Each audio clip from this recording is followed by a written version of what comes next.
Hello everyone, welcome back to my channel. तो आज हम पढ़ेंगे मेकिंग ऑफ द कॉन्स्टिट्यूशन। तो चलिए स्टार्ट करते हैं।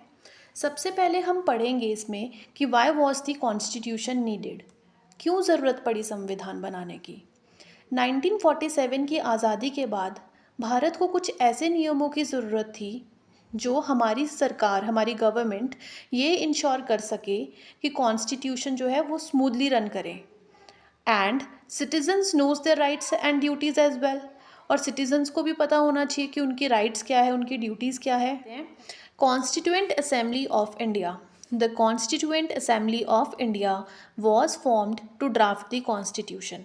हमारा संविधान क्यों बना था? ताकि हम जो है अपने कॉन्स्टिट्यूशन को, अपने संविधान को एक फ्रेम में लेकर आ सके। ठीक है। Proposed by M N Roy in 1934। ये आइडिया किसका था? एम एन रॉ का था। कब दिया इन्होंने ये आइडिया? 1934 में। Formed under the cabinet mission plan 1946। जो फर्स्ट मीटिंग थी वो कब हुई थी? 9 दिसंबर 1946 को। कैबिनेट मिशन प्लान जो है हमने पढ़ा था प्रीवियस वीडियो में कि कैबिनेट मिशन प्लान भारत 3 लोग आए थे। कौन कौन थे वो? स्टीफर्ड क्रिप्स थे, एवी अलेक्जेंडर थे एंड लॉर्ड पैट्रिक लॉरेंस थे। अब नेक्स्ट है composition and functioning of the constituent assembly of India. सबसे पहले हम पढ़ लेते हैं composition of the constituent assembly. Composition का मतलब क्या होता है? रचना। The constituent assembly was created to represent the diverse population of India and to frame its constitution। तो हमें जो कॉन्स्टिट्यूशन का आइडिया है वो कहाँ से मिला था? कैबिनेट मिशन से मिला था। इसका उद्देश्य क्या था, इसका पर्पस क्या था? कि भारत की संविधान बनाना, भारत का संविधान बनाना, ताकि भारत स्वतंत्रता के बाद सही ढंग से चल सके, है ना। Its composition was design to include various groups and interest. सबसे पहले आता है टोटल मेंबरशिप। टोटल मेंबरशिप मतलब टोटल मेंबर्स कितने थे? 389 मेंबर्स थे, out of which 296 from British India and 93 from princely states. ठीक है। चलिए नेक्स्ट पढ़ते हैं post partition. After the partition of India in 1947 the members representing Pakistan left, reducing the total number to 299 members. Total members कितने थे? 389 members थे, out of which 296 जो है वो ब्रिटिश इंडिया थे और 93 जो है वो प्रिंसली स्टेट्स थे। ठीक है, इतना हमने पढ़ा था। तो क्या हुआ, जब पार्टीशन हो गया था इंडिया का 1947 में, तो पाकिस्तान से भी कुछ लोग रिप्रेजेंट कर रहे थे। बट जब पाकिस्तान इंडिया से अलग हो गया तो उस टाइम पे जो है टोटल मेंबर्स कितने बचे? 299 मेंबर्स। ठीक है। अब नेक्स्ट है indirect elections. Members were indirectly elected by the provincial legislative assemblies. Seats were allocated based on the population and communal representation. Seats कैसे एलोकेट की गई? हिंदू, मुस्लिम और Sikh were proportionally represented. Members were indirectly elected का मतलब क्या है? This means that they were chosen by people who were already members of the state assembly. ठीक है, तो ये है इनडायरेक्ट इलेक्शंस। नेक्स्ट है पॉलिटिकल रिप्रेजेंटेशन। अब पॉलिटिकल रिप्रेजेंटेशन का मतलब क्या होता है? जैसे भारत में विभिन्न राज्य हैं, समुदाय, जाति और वर्गों के लोग रहते हैं। तो हमारा संविधान क्या चाहता है कि हर किसी की आवाज़ जो है वो शामिल हो सके, हर किसी को अपना पॉइंट ऑफ व्यू रखने का मौका मिले, हर कोई अपनी आवाज़ जो है वो उठा सकता है। तो the Indian national Congress dominated the assembly holding the majority of seats. तो यहाँ पे क्या है, आईएनसी जो है वो काफ़ी सीट्स को होल्ड कर रही थी जब पॉलिटिकल रिप्रेजेंटेशन की बारी थी। The Muslim league initially participated but withdrew after the creation of Pakistan. अब मुस्लिम लीग के लोग भी, कुछ लोग पार्टिसिपेट कर रहे थे, बट जब इंडिया पाकिस्तान से अलग हो गया था तो उन लोगों ने भी, मुस्लिम लीग के लोगों ने भी विड्रॉ कर दिया था। ठीक है। अब नेक्स्ट है नोटेबल मेंबर्स। अब कौन कौन से ऐसे लोग थे जिनका बहुत ही इम्पॉर्टेंट रोल है जब हमारे संविधान की रचना हो रही थी। तो सबसे पहले हैं डॉक्टर राजेंद्र प्रसाद, ये प्रेसिडेंट थे असेंबली के, president of the assembly. Then comes doctor B R Ambedkar, chairman of the drafting committee. Jawaharlal Nehru, Sardar Vallabh Bhai Patel, Maulana Abdul Kalam Azad and Sarojini Naidu and other leaders, they played a significant role. ठीक है, इतना क्लियर है। अब नेक्स्ट हम पढ़ेंगे functioning of the constituent Assembly. The constituent Assembly functioned through a series of meetings and discussion over several years. अब functioning का मतलब क्या हुआ कि हमारे संविधान में कार्य कैसे होता था। अब क्या है, हमारे भारत में सभी सदस्यों को अपना विचार स्वतंत्र रूप से रखने की आज़ादी है, मतलब हम फ्रीली अपना पॉइंट ऑफ व्यू रख सकते हैं।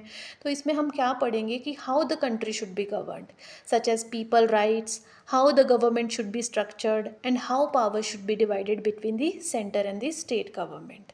ठीक है, तो सबसे पहले हम पढ़ेंगे sessions and meeting. The assembly met for 11 sessions held over a period of 2 years 11 month and 18 days। हमारे संविधान को बनाने के लिए 2 साल 11 महीने और 18 दिन लग गए थे।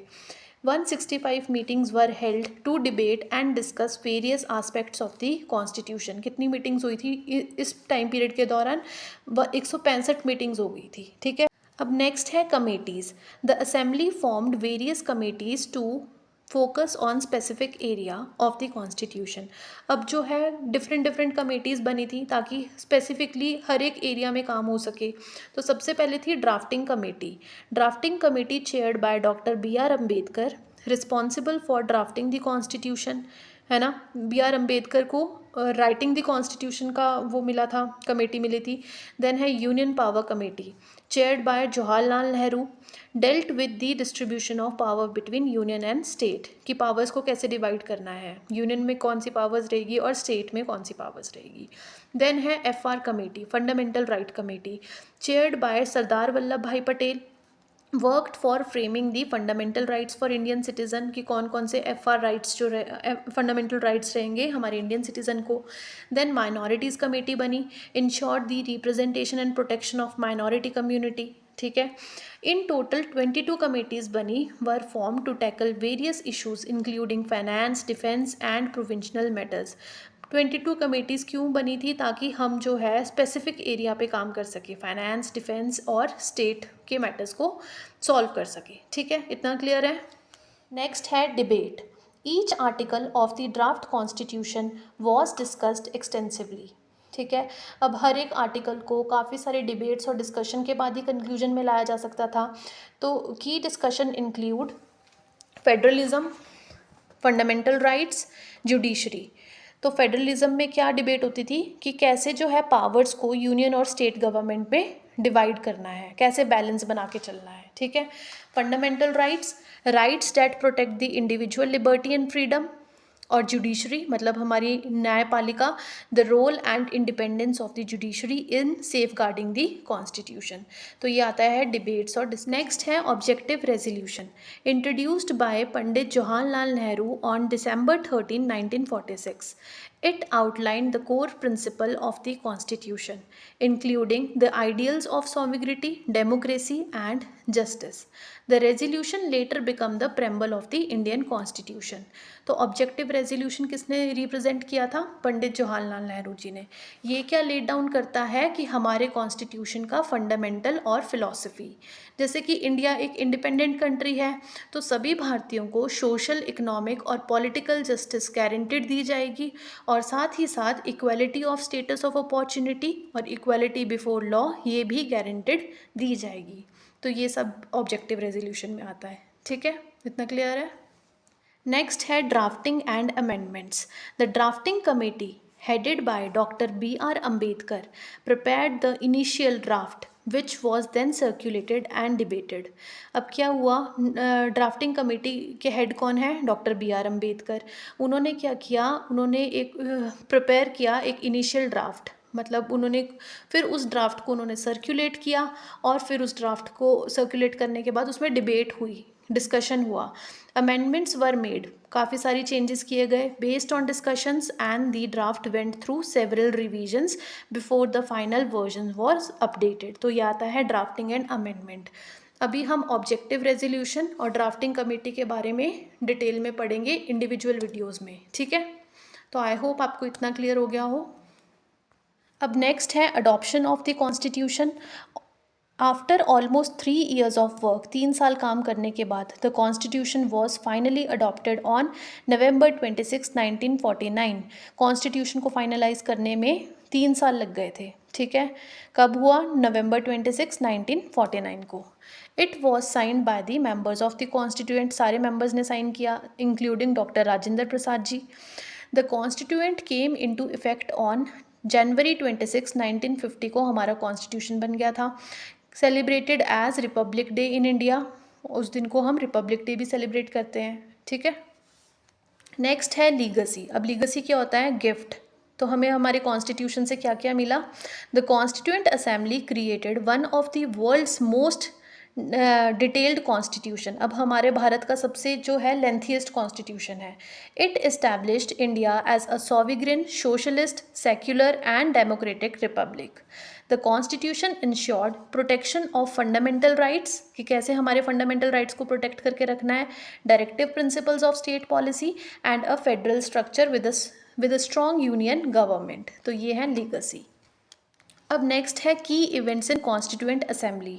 अब कुछ इवेंट्स हुए थे, इंपॉर्टेंट इवेंट्स, वो पढ़ लेते हैं। December 9, 1946 को क्या हुआ था? The first meeting of constituent assembly took place. August 15, 1947 को after independence the assembly become responsible for governing India until elections were held. November 26, 1949 को क्या हुआ था? The constitution was adopted and January 26, 1950 को the constitution came into effect making India a republic. तो ये कुछ events हैं जो इंपॉर्टेंट इवेंट्स हैं, ये याद होने चाहिए। तो चलिए, that is all for the video. अगर वीडियो अच्छी लगे तो please don't forget to like share और subscribe my channel. Thank you so much.